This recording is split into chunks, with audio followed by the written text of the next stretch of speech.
Hey everyone, welcome to Phil Weber channel. I am Phil. Today we're talking about a game that split player into two camps and nearly buried an entire franchise. A game that became a turning point for the series and forced developers to rethink their approach to creating still action games. Let's be honest, this video presents my subjective opinion. So, if you have your own thoughts and idea about this or any other game, I'd love to hear them in the comment below. And of course, I'm especially grateful for a subscription to the channel and a like. After all, YouTube's algorithms are more complex than the word mechanic in Magic the Gathering. For reference, it's now the second half of 2025. It's been 13 years since Hitman Absolution was released.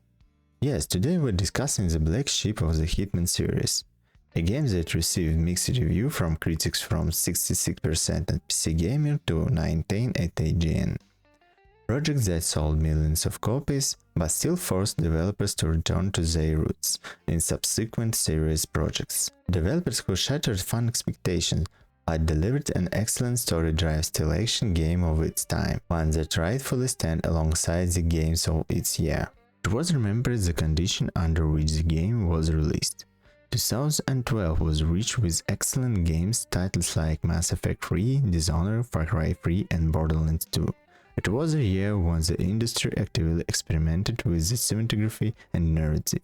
Uncharted 3 had come out a year earlier and showed how to combine action with Hollywood presentation. Batman Arkham City demonstrated how to make dynamic still action games with blockbuster elements. But there was still the era of 7th generation consoles, which was just beginning to end with the release of Wii U. In 2012, the stealth genre was going through tough times. Thief Deadly Shadow came out to sound and far, and the new Thief was still far off. Splinter Cell Conviction from 2010 had already significantly simplified its mechanics for mass appeal. Against this backdrop, the announcement of a new Hitman looked like an attempt to relive classic styles with modern presentation. For series fans, the release of Hitman Absolution was a long-awaited event. 6 years had passed since the release of Blood Money, which is still considered the gold standard sandbox to this day. Fans and still action enthusiasts were thrilled to see announcement and later the trailers, which only increased player expectation while giving no real idea of what the game would actually be. The marketing campaign was built around the character of Agent 47 and dark atmosphere, but didn't show any radical changes in the level structure. The most famous trailer featuring Killer Lance, Attack of the Saint, caused controversy and criticism for sexual violence, but didn't reflect the actual gameplay. The game launches and fans remain satisfied only through the first two missions. Then hell breaks loose on social media, all because the developers decided not to copy Blood Money, but to make a completely new game. This was influenced by a desire to attract mainstream audiences amid competition and the success action game over the previous 6 years. This was partly explained by an interactive being under pressure for publisher Square Enix, which in turn demanded the same mass appeal and sales figures. So what changed in the game that left fans dissatisfied? Let's go in order. The first thing that jumps out is changing game structure and altered level design. Where before each level was a large sandbox with a target and tons of ways to complete that level, in Absolution we have 20 missions broken into segments. The structure became different. Instead of 10 large sandbox levels, we got 47 segments. Of this, only about 10 can be called truly Hitmanly. The rest are short transition, chases, corridor shootouts. For example, the Run for Your Life level is literally running through streets with gunfights, which fundamentally contradicts the series' philosophy. There are missions like The King of Chinatown and Hunter x Hunter that contain segments similar to the series' classic levels. Of course, they are quite intimate and clearly have fewer competition options. The King of Chinatown is still considered by many fans to be the game's best level, precisely because it's closest to classic Hitman. Large space, multiplayer NPCs, different paths to the target, creative assassination possibilities. The disguise system also changed. NPCs in the same uniform could recognize Agent 47 if he stayed near them too long.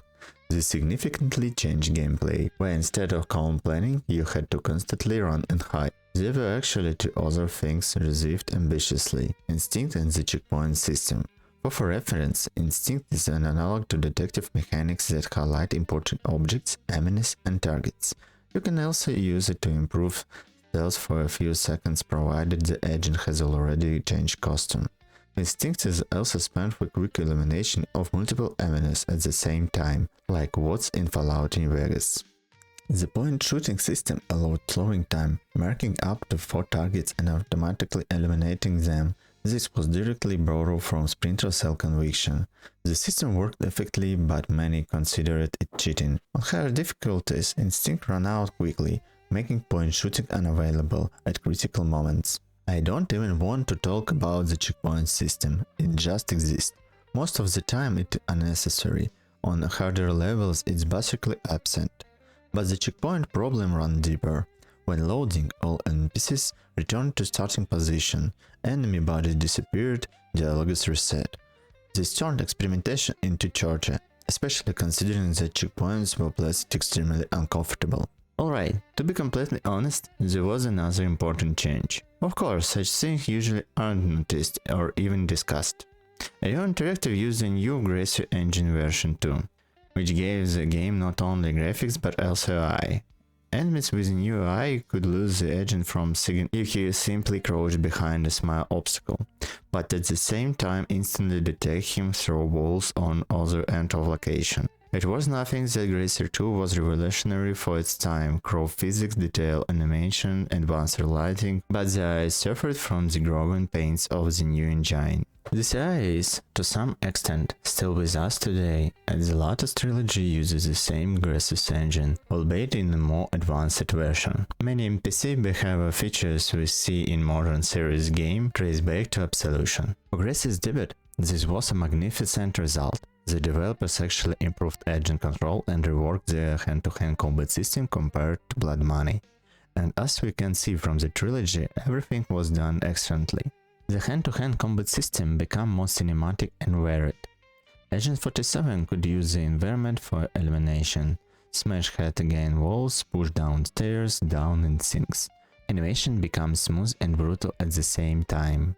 Besides controls, you can't ignore the aesthetic component. Personally, I have only one complaint about the graphics. So this applies to the entire industry of that time.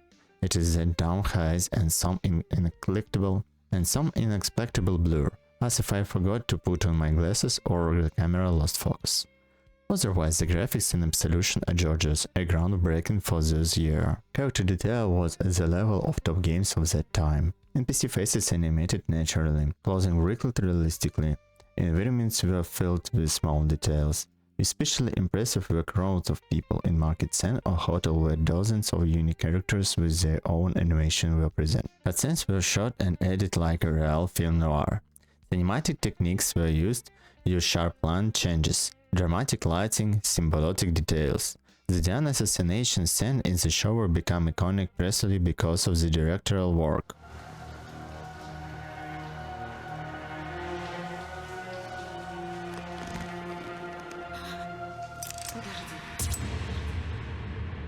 Of course, there was moments when cinematic cutscenes transitioned to in-game cutscenes and the atmosphere was lost, but even here developers managed to maintain the dark atmosphere with personal story without sliding into dumb action or a classic Bourne film.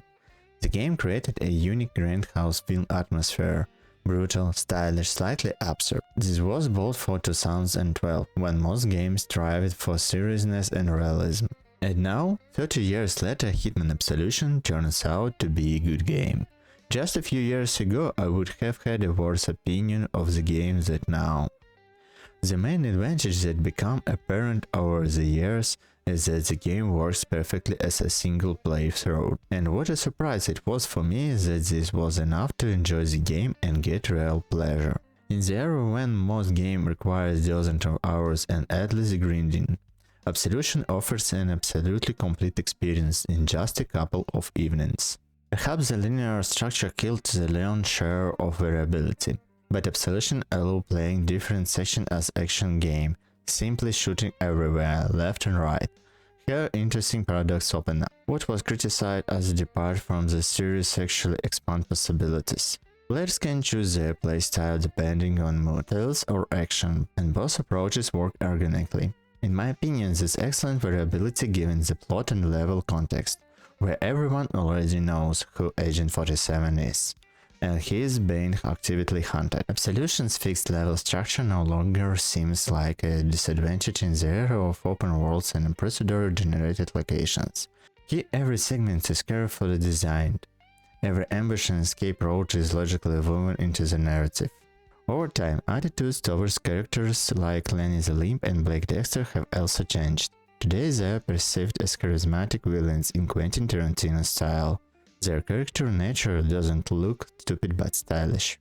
As mentioned earlier, graphics problems are visible in place during cutscene transitions, and wooden facial animation characters also catch the eyes. But even these technical shortcomings have acquired certain charm. They remind us of a time when games still experimented with cinematography without having modern motion capture and facial animation capabilities. The paradox of Absolution is that it saved the series by nearly destroying it. The negative fan reaction forced their Interactive to rethink their development approach. When Hitman 2016 was announced, developers emphasized returning to roots, directly referencing a lesson from Absolution. Many mechanics of the modern trilogy trace back to Absolution. Improved animation, more responsive controls, cinematic presentation, but they return large sandbox levels and freedom of action. Even the Glacier Engine continued development version 2 in Absolution becomes a foundation for free in the new trilogy. All technical developments, including crawl system and UI, were refined and improved, but not completely discarded. Notably, balancing between fans and newcomers didn't always go smoothly. With instinct and checkpoint system, you could say balance was found through difficulty level setting and what was enough. At maximum difficulty, Absolution turned into hardcore styles where instinct barely regenerated and there were no checkpoints at all. This made the game incredibly difficult but incredibly tense. Every mistake could cost an hour of progress. The solution for challenges was not the most practical. For reference, challenge a set of actions you can perform on level. For example, trying all possible costumes available on the level, using or find all weapon types on the level, performing assassination in specific ways. Yes, such things are excellent solution for increasing replayability, but they were often inintrusive given the emphasis on story. I would have liked to see such challenges for all level only after completing the game, so as not to distract from immersion exploring this world. Well, the game turned out controversial from serious fans' perspective. Facts speak for themselves. Hitman Absolution still became commercially successful and took its place in general history. Yes, Square Enix started the game, did not reach target sales figure, but they speak more to the publisher inflated expectations and project failure. Let's be honest, returning to Absolution after 13 years turned out surprisingly pleasant. Of course, some mechanics for newcomers look archaic. Graphics sometimes remind us of their time, but there's special charm in this. The game doesn't demand hundreds of hours from you, doesn't force you to study complex progression system or endlessly repeat the same activities. You just launch it, complete an engaging story over a couple evenings and close it with a sense of completion. In today's gaming world, where most projects fight to player attention at any cost, such focus seems almost luxurious. Absolution offers what has become a rare today, a finished experience with clear beginning and end. In the end, Absolution remains an important lesson for the industry. Experimental game design, even those that receive mixed reception, move the genre forward. Perhaps it's precisely thanks to all these game controversial decisions that we ultimately got the magnificent modern world of the Assassination Trilogy, a project that managed to unite the best of old and new school design. That's where I'll leave you. This was Phil. See you soon.